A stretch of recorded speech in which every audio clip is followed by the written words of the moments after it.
All right, thank you, Mr. Laframboise. Good morning. Mr. Laframboise, school board, faculty, family, community members, and the Eagle Valley High School class of 2024. We're finally here.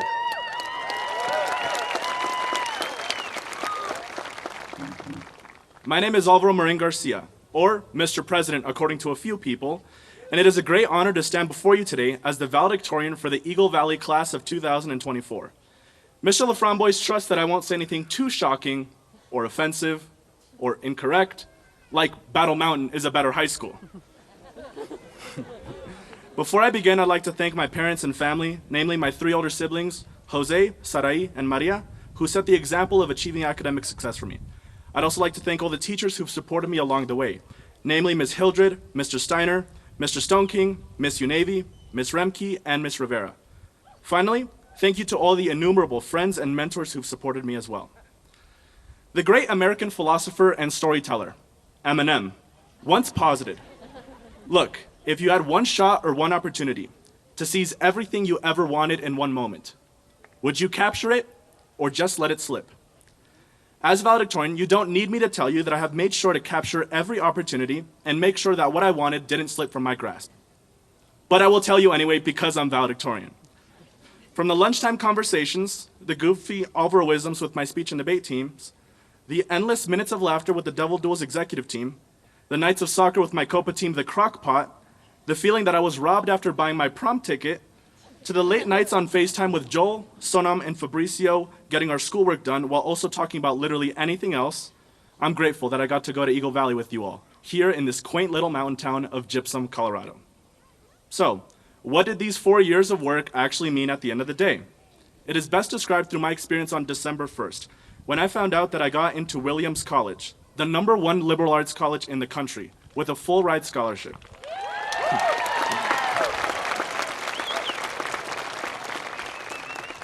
For the next few minutes after I found out, I ran around Eagle Valley to look for my brother, Mr. Garcia, a math teacher here, to give him a hug and for him to tell me that my work was all worth it. For those few minutes that I ran around the school, I thought about all I could be. I thought about the dreams that I had and the life that I could pay for myself. I thought about the struggles that defined my life, the moments I couldn't even get out of bed because I didn't even feel human, and the times I told God through prayer that I trusted what He had planned for me and that I would never doubt His ways. On December 1st, when I finally found my brother, I gave him a hug and told him that I was happy. I knew that my prayers were answered and that God had paved this life for me. Jesus Christ saved my life and has provided only blessings and lessons for these past few years. And for that, I'm always thankful and feel blessed for every single day I get to live. And that's really it. That's my story. But I must lament that my presence on this stage was unlikely for one simple reason. As Latinos, we are led to believe that we are inadequate, that we should be relegated to the sidelines, and that our dreams can wait. But I stand here today and tell you that that must not happen. I might be the first Latino valedictorian from Eagle Valley, but trust me, I won't be the last.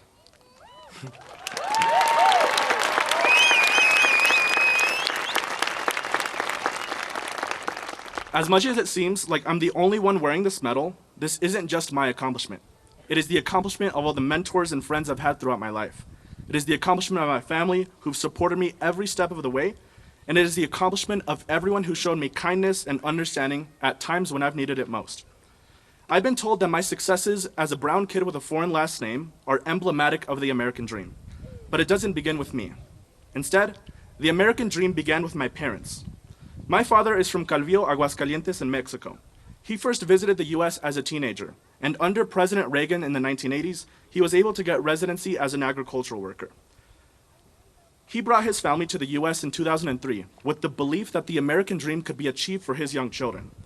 My father, despite being an immigrant laborer with no education past the 6th grade and little English skills, built our family from the ground up, toiled at 3 jobs simultaneously to buy a house and pay off the mortgage, became a US citizen, and raised 4 successful high school and college graduates.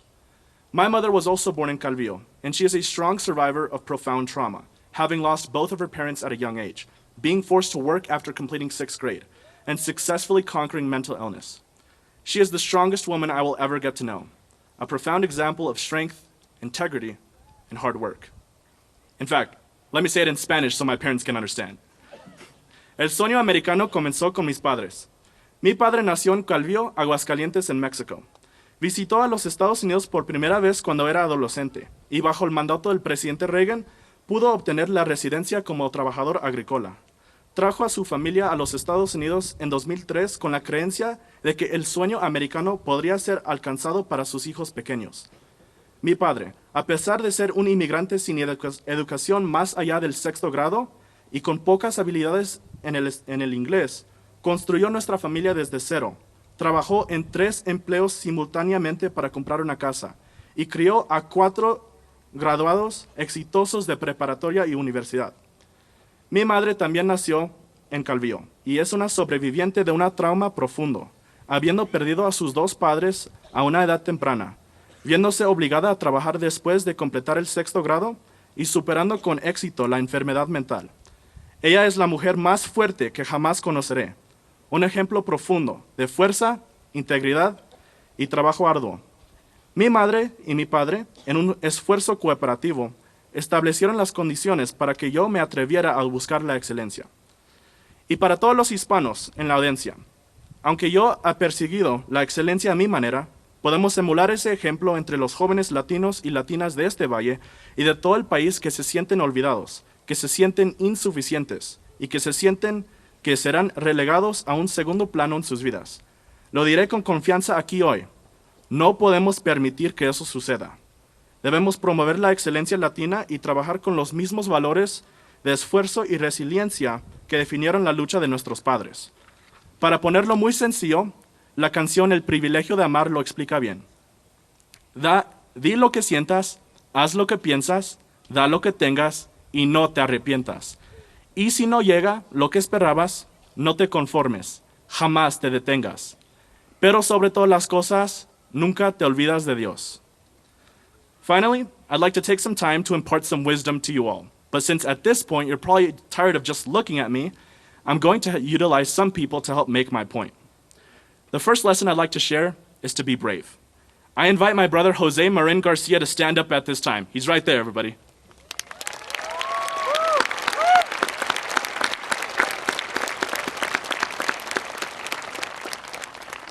Jose was the first to graduate middle school, high school, and college in our family. He has been a profound mentor to me throughout high school, and it is because of him that I can say that I got the successes that I have. Jose, I'm so proud of you. And even though I'm going to college 2,000 miles away, I know we're always going to remain close as brother and brother.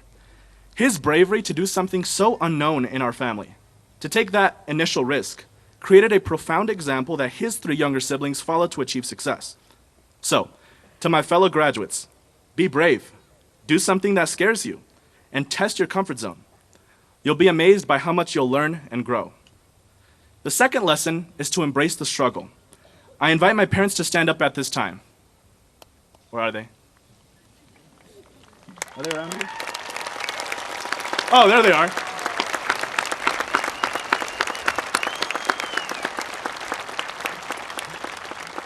I almost didn't find them, actually. All right. The story of my parents is not only one of struggle, but being able to succeed in spite of it. And that's truly the lesson that defines us as humans. Suffering is ingrained into the human experience, and it is something I've experienced throughout my life. I've taken AP tests while freshly heartbroken, gone to speech and debate tournaments while at my emotional lowest, and gone into work after days of disappointment after disappointment. But to be human is not to escape suffering. It is to embrace it. This isn't to say that we always ought to be stoic despite this suffering, but that we should always pick ourselves up. I've learned more about myself when I've had to get out of bed despite not even feeling human than when I've achieved some of the greatest honors as a high schooler. As the GOAT Taylor Swift eloquently says, I remember it all too well. As someone who knows struggle all too well, learn to encounter it and take its lessons deeply. Stand up straight with your shoulders back and be the best version of you despite your suffering. After all, we're only human. And because we're only human, the third lesson is that you can't change the world, but you can make a dent. At this time, I'd like to point out Tim McMahon, also known as the Chicken Man.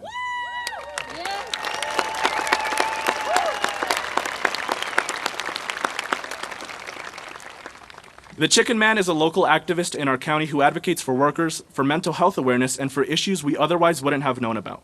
I starred alongside him and fellow graduates Sonam Sherpa and Joel Alvarez in a documentary called Unmasked: The Story of the Chicken Man, distributed by My Future Pathways, who I also invite to stand up since they continue to make dents in our community and are the most impactful organization serving young Latino boys and girls who dare to pursue excellence. Where are they? I believe they're over there, yeah. There they are, yeah.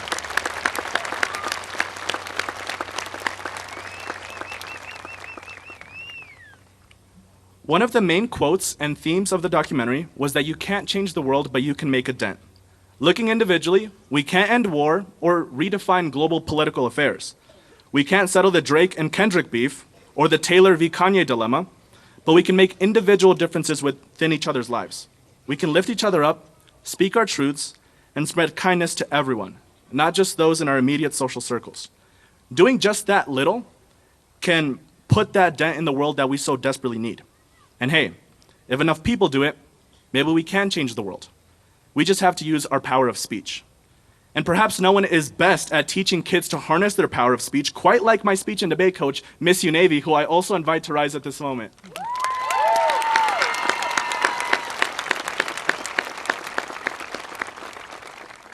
Miss UNAVY, at the beginning of each practice, always told us to go forth and do great things. And frankly, we did. Miss UNAVY led our team to impressive accomplishments, like winning the first ever CHASA 3A State Speech and Debate Championship my junior year, all while showing kindness to her students and being my second mom for these past 4 years. So the final lesson isn't just to go forth and do great things, but to believe that you have the ability to do so. Mixed with the value of bravery, desiring to go forth and do great things, you'll realize that you're much stronger than you thought and wiser beyond your understanding. And maybe you will achieve those great things after all. That's for you to find out. My life hasn't only been moments of bliss and success. It's been one marked by challenges, failure, and moments of depression and anxiety that shook my soul to its very foundations. And I'm here to tell you that you can rise above your darkness. You can fix chaos into order, and you can set yourself up for the life that you deserve to lead. As Mr. Steiner recently reminded me, have courage in your heart, faith in your mind, and belief in your ability. Remember the lessons I have shared with you, or make up your own. But if you keep to a few solid principles throughout your lives and always rediscover them, you'll realize how capable you are of greatness and how far you can go.